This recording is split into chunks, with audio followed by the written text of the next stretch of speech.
আসসালামু আলাইকুম ওয়া রাহমাতুল্লাহি ওয়া বারাকাতুহু নাহমাদুহু ওয়া নুসাল্লি আলা রাসূলিহিল কারীম আউযু বিল্লাহি মিনাশ শাইতানির রাজীম বিসমিল্লাহির রহমানির রহিম আলিফ লাম মিম যালিকাল কিতাবু লা রাইবা ফীহি হুদাল লিল মুত্তাকিন আল্লাযীনা ইউমিনুনা বিল গায়বি ওয়া ইয়ুকিমুনাস সালাহ ওয়া মিম্মা রাযাকনাহুম ইউনফিকুন সাদাকাল্লাহুল মাওলানাল আযীম ওয়া সাদাকা রাসূলুহুন নবিয়্যুল কারীম। সুপ্রিয় দর্শক মণ্ডলী, আপনাদের সকলকে আজকের এই সুন্দর আয়োজনে স্বাগত জানিয়ে আমরা শুরু করতে যাচ্ছি নিউজ 24-এর লাইভ অনুষ্ঠান ইসলাম আমরা। আল্লাহ রাব্বুল কারীম দৈনিক 5 ওয়াক্ত নামাজকে ফরজ করেছেন এবং ফরজ নামাজের পরে মহানবী সাল্লাল্লাহু আলাইহি ওয়াসাল্লাম দোয়ার কথা বলেছেন, অর্থাৎ ফরজ নামাজের পরে দোয়া কবুল হওয়ার খুব গুরুত্বপূর্ণ সময়। তাই আজকে ফরজ সালাতের পর দোয়ার গুরুত্ব তাৎপর্য নিয়ে কথা বলবেন বিশিষ্ট ইসলামী চিন্তাবিদ, লেখক, গবেষক, শিক্ষাবিদ মুফতি মোহাম্মদ শাব্বির আহমদ খান আজহারি, শেখুল হাদিস, জামিয়া দারুল আরকাম, উত্তরা, ঢাকা। সাথে আছে আমজাদ হোসেন হেলালি। আসসালামু আলাইকুম। ওয়ালাইকুম আসসালাম ওয়া রাহমাতুল্লাহ। মোহতারাম, কেমন আছেন? আলহামদুলিল্লাহ ভালো আছি, আপনি কেমন আছেন? আলহামদুলিল্লাহ, আল্লাহ তাআলা ভালো রেখেছেন। আজকে আপনার কাছে আমরা খুবই গুরুত্বপূর্ণ একটি বিষয় জানবো। আমাদের দর্শকদের মাঝেও অনেকে জানতে চান যে ফরজ সালাতের পর দোয়া করা, এখানে কয়েকটি বিষয় আছে যে হাদিসে পাকে কি বলা আছে ফরজ সালাতের পর দোয়া এবং দোয়া করার পদ্ধতি কি হবে, দুটো বিষয় নিয়ে আমরা আপনার কাছে শুনবো। বিসমিল্লাহ, আলহামদুলিল্লাহ, ওয়াসসালাতু ওয়াসসালামু আলা রাসূলিল্লাহ, আম্মা বা'দ। দোয়ার অনেক গুরুত্ব রয়েছে একজন মুমিনের জীবনে। আল্লাহ রাব্বুল আলামিন দোয়ার মাধ্যমে মুমিনকে তার সকল চাহিদা সব কিছু পূরণ করেন। মুমিনের দোয়া আল্লাহ রাব্বুল আলামিন কবুল করেন। এই জন্য রাসূল সাল্লাল্লাহু আলাইহি ওয়াসাল্লাম হাদিস শরীফে বলেছেন, আদ-দুআউ হুয়াল ইবাদাহ। অন্য রায়াতে এসেছে মুখুল ইবাদাহ, মানে দোয়াই হলো ইবাদত বা দোয়াই হলো ইবাদতের মূল বা সার। তো সেই ক্ষেত্রে আমাদের যে নামাজের পরে যে দোয়া, প্রথমে আমরা বলবো যে বিভিন্ন হাদিসে নামাজের পরে দোয়া করার বিধান এবং আদেশ রাসূল সাল্লাল্লাহু আলাইহি ওয়াসাল্লামের কাছ থেকে এসেছে। একেবারে খাসভাবে নামাজের পরে, যেমন হযরত মুআয ইবনে জাবাল রাদিয়াল্লাহু আনহুকে আল্লাহ রাসূল সাল্লাল্লাহু আলাইহি ওয়াসাল্লাম বলেছেন, হে মুআয ইবনে জাবাল, আমি তোমাকে পছন্দ করি, তুমি নামাজের পরে এই দোয়া করতে ভুলবা না যে আল্লাহুম্মা আইন্নি আলা যিকরিকা ওয়া শুকরিকা ওয়া হুসনি ইবাদাতিক। হে আল্লাহ, আপনি আমাকে সাহায্য করুন, আমি যেন আপনার জিকির করতে পারি, অর্থাৎ আপনার ইবাদত করতে পারি, আপনার শুকরিয়া আদায় করতে পারি, আপনার সুন্দর ইবাদত করতে পারি। এবং অন্যান্য সাহাবীদের কাছ থেকেও নামাজের পরে দোয়ার বর্ণনা এসেছে। আর যে কোনো ইবাদতের পরে, যে কোনো তাকাররুব ইলাল্লাহ, আল্লাহর বান্দা যখন আল্লাহর কোনো ইবাদত করে এরপরে দোয়া কবুল হয়, হাদিস শরীফে এসেছে। আর ইবাদতের মধ্যে সর্বোত্তম ইবাদত হলো নামাজ এবং এই ফরজ নামাজগুলো।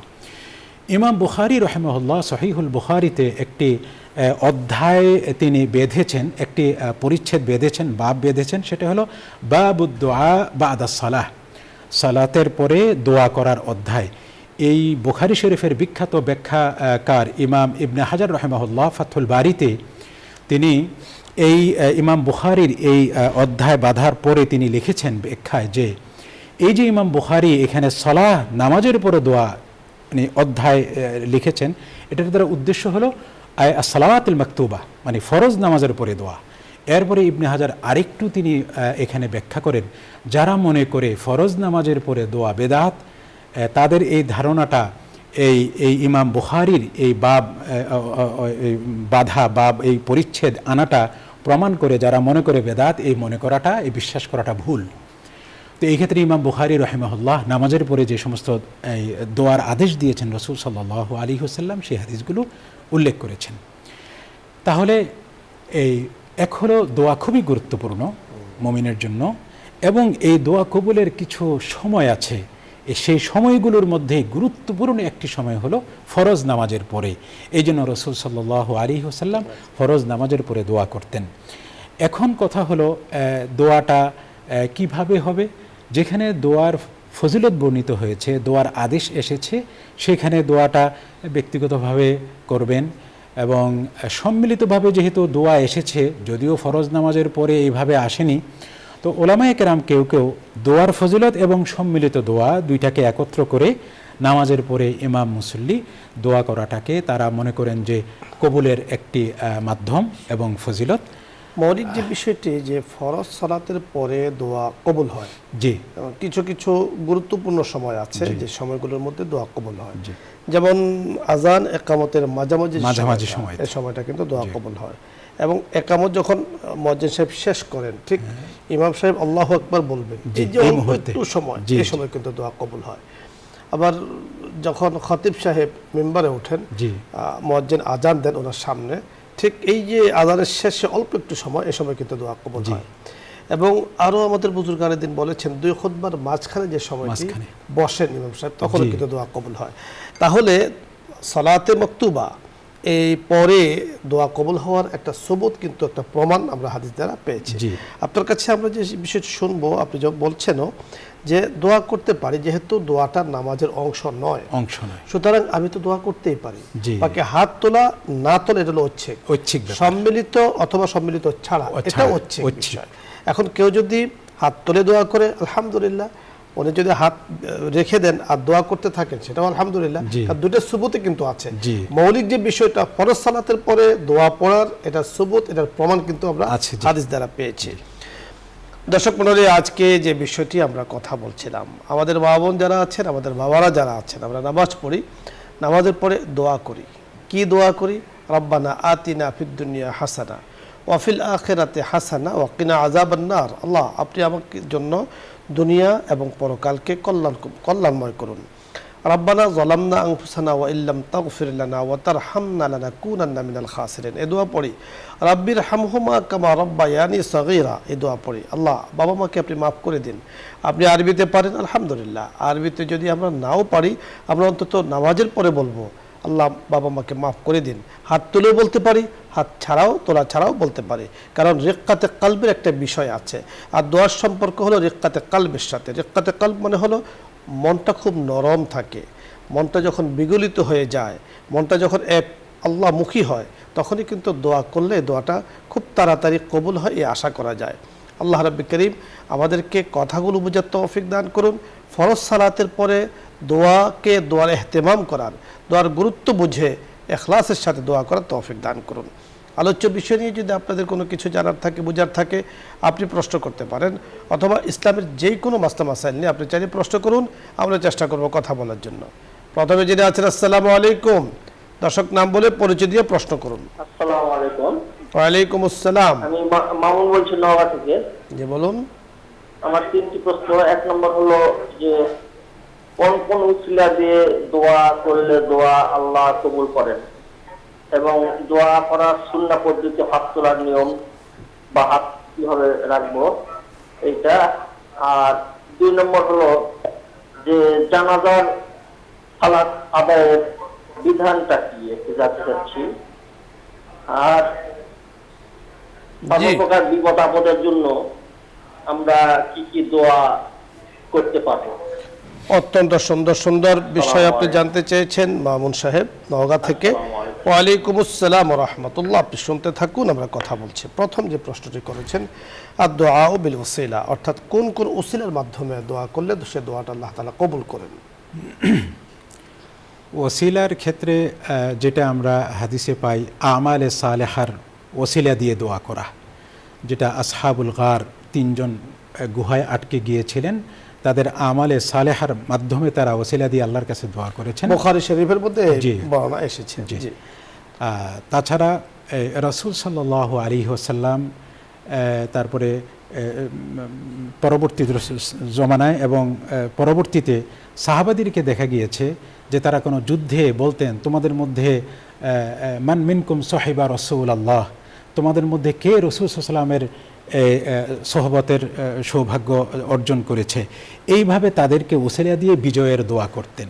অর্থাৎ এক কথায় আমরা বুঝতে পেরেছি, নেক কাজ, নেক বান্দা এবং আম্বিয়া কেরামের ওসিলায় আল্লাহ তাআলা যেন দোয়াকে কবুল করেন। অর্থাৎ ওসিলা একটা অনেক বড় বিষয়, অনেক বড় মাধ্যম। আমরা বলি বিহুরমাতি সাইয়্যিদুল মুরসালিন, আল্লাহ সাইয়্যিদুল মুরসালিনের ওসিলায় আপনি আমাদের দোয়াকে কবুল করেন। দোয়া কবুলের আরেকটি বিষয় আছে যে দোয়ার শুরু এবং শেষে দরুদ শরীফ পাঠ করা, এটা হলো দোয়ার সুন্নাহ পদ্ধতি।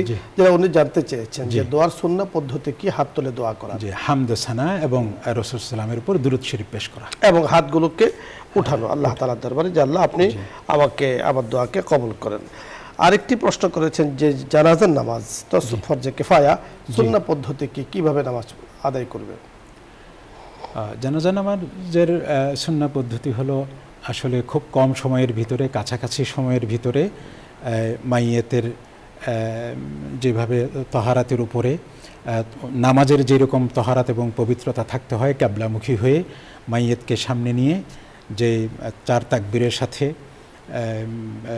আমরা হানাফি মাযহাব যেভাবে নামাজ পড়ি 4 তাকবীরের সাথে নামাজ পড়ে সর্বশেষ নিয়ত করতে হবে 1 নাম্বার, জি 2 নাম্বার হলো তাকবীরগুলো বলতে হবে, 4টা তাকবীর বলতে হবে, 4টা তাকবীর বলতে হবে। 1 নাম্বার হলো পবিত্রতা, 2 নাম্বার নিয়ত, 3 নাম্বার 4টা তাকবীর তাকে বলতে হবে। আর মাঝখানে যে দোয়াগুলো আছে সেই দোয়াগুলো পাঠ করতে হবে। এটা হলো জানাজার পদ্ধতি। এখন কোনো কারণে যদি কারো তাকবীর একটা ছুটে যায়, যেমন জানাজার তাকবীর একটা ভুল করেছেন অথবা ছুটে গিয়েছেন, এখানে মুহাদ্দিসিনে কেরামের অনেক আলোচনা আছে যে মানুষ সরার আগে তাড়াতাড়ি করে সে একটা তাকবীর আদায় করে নেয়া, লাশকে উঠানোর আগে সে তাকবীর আদায় করে নেয়া, তাহলে 4 তাকবীর হয়ে যাবে। আরেকটি প্রশ্ন করেছেন উনি যে কোন দোয়া পড়লে বিপদ আপদ থেকে আল্লাহ তাআলা হেফাজত করবেন?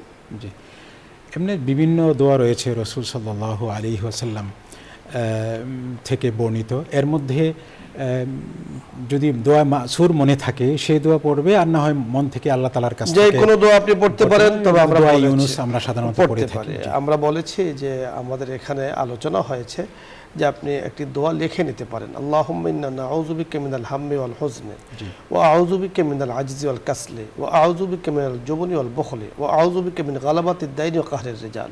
আল্লাহুম্মা ইন্না নাউযু বিকা মিনাল হাম্মি ওয়াল হুজনি, আল্লাহ আপনার কাছে আমি সব ধরনের বিপদ আপদ থেকে আমি মুক্তি চাই। ওয়া আউযু বিকা মিনাল আজজি ওয়াল কাসলি, অলসতা থেকে অক্ষমতা থেকে আমি মুক্তি চাই। এ আল্লাহ আমি ঋণ থেকে মুক্তি চাই। এ আল্লাহ জালেমের প্রবলতা থেকে, জালেমের জুলুম থেকে আপনার কাছে আমরা মুক্তি চাই। এই দোয়াটি আপনি চাইলে লিখে নিতে পারেন, অত্যন্ত চমৎকার দোয়া। বুজুর্গানে দিন বলেছেন খুব মুজাররাব দোয়া, আপনি এই দোয়া পড়েছেন, আল্লাহ তাআলা বিপদ আপদ থেকে হেফাজত করেছেন। পরবর্তী দর্শক জি, আসসালামু আলাইকুম ওয়া রাহমাতুল্লাহ। ওয়ালাইকুম সালাম ওয়া রাহমাতুল্লাহি ওয়া বারাকাতুহু। হুজুর আমি বলতে চাই যে আসরের নামাজের 4 রাকাত ফরজ নামাজ আমরা পড়ি, আর 4 রাকাতে জোহরের নামাজ আছে, আসরের নামাজ আছে, এই 4 রাকাত কি ফরজ নামাজের আগে পড়া যায় না 4 রাকাত পরে? পরে তো কোনো নফল নামাজ নেই। ধন্যবাদ, আমরা আপনাকে বলে দিচ্ছি, আপনি শুনতে থাকুন। জি, আসরের নামাজের পরে কোনো সুন্নাহ নাই, সুন্নাহ পড়বে ফরজ 4 রাকাতের আগে। পরে পড়ার কোনো বিধান নেই, নফল নামাজ নেই আসরের নামাজের পরে, অর্থাৎ আপনি আগে পড়ে নেবেন। আর একান্ত যদি পরে পড়তে হয় তাহলে মাগরিবের পরে গিয়ে পড়তে হবে, আসরের পরে পড়ার আর কোনো সুযোগ নেই। পরের দর্শক, আসসালামু আলাইকুম ওয়া রাহমাতুল্লাহ।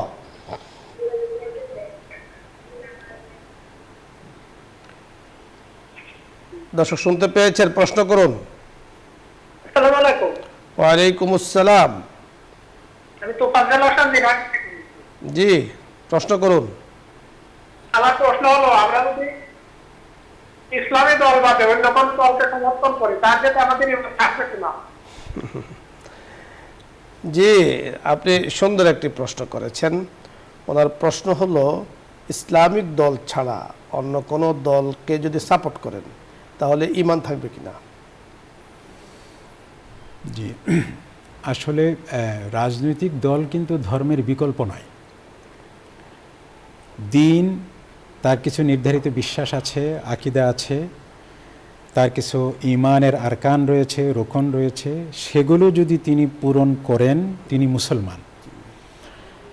আর আমাদের দেশে সামাজিকভাবে আমাদের সুন্দরভাবে দেশ পরিচালনা করবার জন্য নানা রাজনৈতিক দল রয়েছে, সেইখানে ইসলামী দৃষ্টিকোণ থেকে অনেক বিতর্ক রয়েছে, বিভিন্ন আলোচনা রয়েছে, সেটা ভিন্ন একটি বিষয়। তবে ইসলামের সুনির্ধারিত যে বিশ্বাসগুলো আছে সেগুলো যদি আমি পোষণ করি, আমি একজন মুসলিম।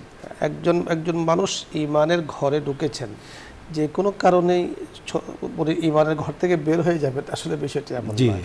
তবে আপনাকে মনে রাখতে হবে যে সাপোর্ট ভোট অত্যন্ত গুরুত্বপূর্ণ এক আমানা আপনার কাছে, আমার কাছে, এবং এই সাক্ষ্য দ্বারা আল্লাহ তাআলা যে দুনিয়াতে যে কোনো কাজ করবেন, আমার শাহাদার সম্পর্কে আল্লাহ তাআলা কিন্তু আমাকে জিজ্ঞেস করবেন, প্রশ্ন করবেন যে তুমি সাক্ষ্য দিয়েছো, কোথায় সাক্ষ্য দিয়েছো, তোমার এই সাপোর্টে এত এত ভালো কাজ হয়েছে, এই জন্য আপনি আজর পাবেন, পুরস্কার পাবেন। আবার এই সাপোর্টে যদি গুনার কাজ কেউ করে থাকেন তারও কিন্তু অংশীদার আপনাকে হতে হবে। এই জন্য খুব হিসেব নিকেশ করেই সাক্ষ্য দেওয়া, শাহাদা পেশ করা। পরে দর্শক, আসসালামু আলাইকুম ওয়া রাহমাতুল্লাহ।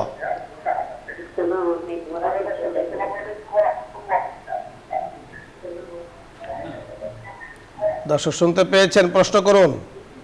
জি, আমি বলতেছি যে আমার যে শাশুড়ি সেবা করা কি আমার তো জরুরি? আপনার জন্য জরুরি কিনা মানুষ হিসেবে তো অবশ্যই জরুরি। ধন্যবাদ, আমরা কথা বলছি। জি জি, একজন স্বামী, একজন স্ত্রী একজন নারীর কাছে তার স্বামী সবচেয়ে সম্মানিত, এবং এই স্বামীর সুবাদে স্বামীর মা বাপ তার কাছে খুবই সম্মানিত।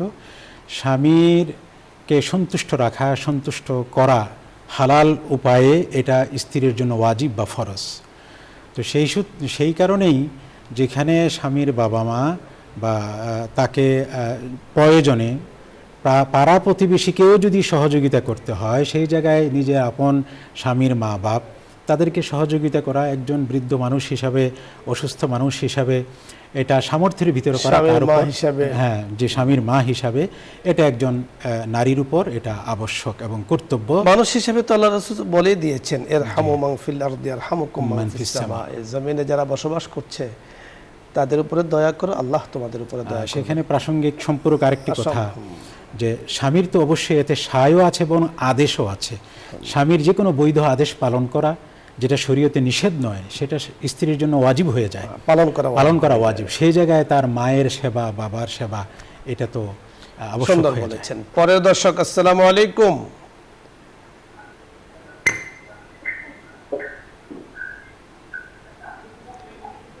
দর্শক, জি, ওয়ালাইকুম আসসালাম ওয়া রাহমাতুল্লাহ।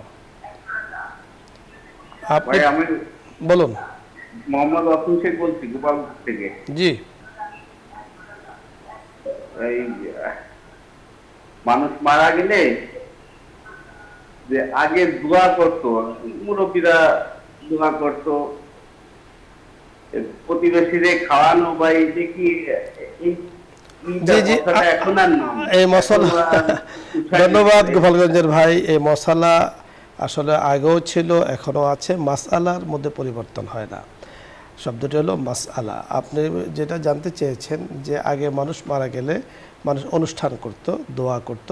আসলে দোয়াটা নিষেধ নয়, যে শব্দটা আপনি প্রয়োগ করেছেন দোয়া কিন্তু নিষেধ নয়, বাট দোয়াকে উপলক্ষ করে কিছু বাহিরে কাজ করা হয়, সেটাকে কিন্তু নিষেধ আগেও ছিল, বর্তমানও আছে, ভবিষ্যতে থাকবে। বুঝতে পেরেছেন প্রশ্নটি? দিন তারিখের সাথে দোয়াকে খাস করা। হ্যাঁ, বিষয়টি হলো আপনার আব্বা মানুষ মারা গিয়েছেন, নিশ্চয়ই কোনো কারণে আত্মীয়, আমাদের পাড়াপড়শি, তো দোয়াই তো উনি আমাদের কাছে চান আর দোয়াই পান।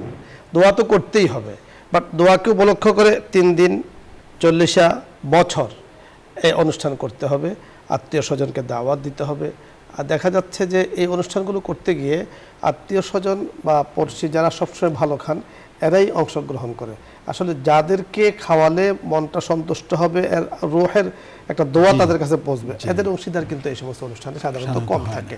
এই জন্য কেন আপনি 3 দিনের দিন আপনি খাস করবেন, 40 খাস করবেন, বছরে খাস করবেন? আল্লাহ তাআলা তো বলে দিয়েছেন সবসময় দোয়া করবার জন্য। প্রতি আমরা আজকে আলোচনা করছি বাদা সালাতিল মাকতুবা, ফরজ নামাজের পরে আপনি দোয়া করবেন, যখন আপনি ফ্রি থাকবেন তখন দোয়া করবেন, সুযোগ থাকবে দোয়া করবেন। তারাও তো আমাদেরকে আদর্শ হক যত্ন করেছেন, কোনো সময় দিনক্ষণ ঠিক করে নয়, সবসময়, এবং যে কোনো সময় মানুষকে, দরিদ্রকে আহার করা, এটা হতে পারে, যে কোনো সময় দান, খয়রাত, সাদকা করা। এটাকে দিনক্ষণের সাথে সীমাবদ্ধ করাটাই কিন্তু অনেক সময় মুফতিরা কেরাম বলেছেন যেগুলো বেদাতের অন্তর্ভুক্ত হয়ে যায়। পরের দর্শক, আসসালামু আলাইকুম ওয়া রাহমাতুল্লাহ। ওয়ালাইকুম আসসালাম। আমি আমিনুল নওগাঁ বলছিলাম। আমার প্রশ্ন হচ্ছে, স্বামী স্ত্রীকে কি জ্ঞান পাশে শোয়ানো যাবে কি? আরেকবার বলুন। স্ত্রীকে জ্ঞান পাশে নিয়ে শোয়া থাকা যাবে কিনা? বুঝতে পেরেছেন? আমরা আসলে বুঝতে পারছি না। নওগাঁ থেকে আপনি আরেকবার চেষ্টা করবেন, আমাদের হাতে যতটুকু সময় আছে আর একবার বোঝার চেষ্টা করলে সময় হবে না। আপনি আগামী দিন ইনশাআল্লাহ এই প্রশ্ন নিয়ে কথা বলবেন, আমরা ইনশাআল্লাহ আপনার প্রশ্ন উত্তর নিয়ে কথা বলবো। ধন্যবাদ মোহতারাম আপনাকে। দর্শক মণ্ডলী, আপনাদের সকলকে ধন্যবাদ জানাচ্ছি যারা প্রশ্ন করেছেন, আলহামদুলিল্লাহ। যারা আজকে সুযোগ পাইনি, ইনশাআল্লাহ আগামী দিন আপনার প্রশ্ন উত্তর নিয়ে কথা বলবো, এই আশাবাদ ব্যক্ত করছি মহান রবের কাছে। আল্লাহ তাআলা কবুল করেন, আমিন ইয়া রাব্বাল আলামিন। সকলকে ধন্যবাদ। দোয়া হবে, দরুদ ইস্তেগফার পাঠ করি। আল্লাহুম্মা সাল্লি আলা সাইয়্যিদিনা ওয়া নাবিয়্যিনা ওয়া শাফিঈনা ওয়া হাবিবিনা মাওলানা মুহাম্মদ সাল্লাল্লাহু আলাইহি ওয়াসাল্লাম। আস্তাগফিরুল্লাহ রাব্বি মিন কুল্লি যামবি ওয়া আতুবু ইলাইহি লা হাওলা ওয়ালা কুওয়াতা ইল্লা বিল্লাহিল আলিয়্যিল আযীম। আলহামদুলিল্লাহি রাব্বিল আলামিন, والصلاة والسلام على أشرف الأنبياء والمرسلين وخاتم النبيين وعلى آله وأصحابه أجمعين. رب ارحمهما كما ربياني صغيرا، رب ارحمهما كما ربياني صغيرا. ربنا ظلمنا أنفسنا وإن لم تغفر لنا وترحمنا لنكونن من الخاسرين. اللهم إنا نسألك الهدى والتقى والعفاف والغنى. اللهم حبب إلينا الإيمان وزين أخلاقنا بالقرآن وكره إلينا الكفر والفسوق والعصيان واجعلنا من الراشدين. ইয়া আল্লাহ, ইয়া করিম, ইয়া রহিম, আমরা গুনাহগার বান্দারা আপনার শাহী দরবারে হাত তুলেছি। ইয়া করিম, আপনার দরবার শাহী, আপনার কাছে যা বলছি মওলাই করিম, গুনাহগার বান্দারা বলছি, মেহেরবানি করে আমাদের গুনার দিকে না তাকিয়ে আপনার শাহী দরবারের দিকে তাকিয়ে আমাদের দোয়াকে কবুল করে নেন। আমাদেরকে আপনি মাফ করে দেন, আমাদের মুরব্বীদেরকে আপনি মাফ করে দেন, আমাদের আয়োজনের সাথে যারা শরীক হয়েছেন তাদেরকে মাফ করে দেন। ইয়া আল্লাহ, বড় আশা করে হাত তুলে আছি। ইয়া আল্লাহ, মওলাই করিম, ভরসা করে আস্থা নিয়ে মওলাই করিম আপনার শাহী দরবারে হাত তুলে আছি। মেহেরবানি করে আয়োজনকে কবুল করে নেন, আয়োজক বিন্দুদেরকে কবুল করে নেন, অংশগ্রহণকারীদেরকে কবুল করে নেন, মোহাব্বতকারীদেরকে কবুল করে নেন। ইয়া আল্লাহ, নাজাতের জরিয়া বানিয়ে দেন, আমাদের এই নেক কাজকে আমাদের জন্য নাজাতের জরিয়া বানিয়ে দেন। বসুন্ধরা পরিবার বড় খেদমত করছেন, চেয়ারম্যান মহোদয়কে, পরিবারের সদস্যবৃন্দ যারা আছেন, আমাদের যারা মওলাই করিম সাপোর্ট করছেন, অনুষ্ঠান দেখছেন, মওলাই করিম মোহাব্বত করছেন, ইয়া আল্লাহ বিভিন্নভাবে যুক্ত আছেন, সকলকে আপনি মাফ করে দেন, দেশের মানুষগুলোকে মাফ করে দেন। ইয়া আল্লাহ, যারা রাষ্ট্র পরিচালনা করছেন তাদেরকে মাফ করে দেন, দেশের জন্য যারা কল্যাণের চিন্তা করেন তাদেরকে মাফ করে দেন, तमाम জাহানের উম্মতে মুসলিমাকে আপনি মাফ করে দেন। আমিন ইয়া রাব্বাল আলামিন, বিহুরমতি সাইয়্যিদিল মুরসালিন, আলহামদুলিল্লাহি রাব্বিল আলামিন।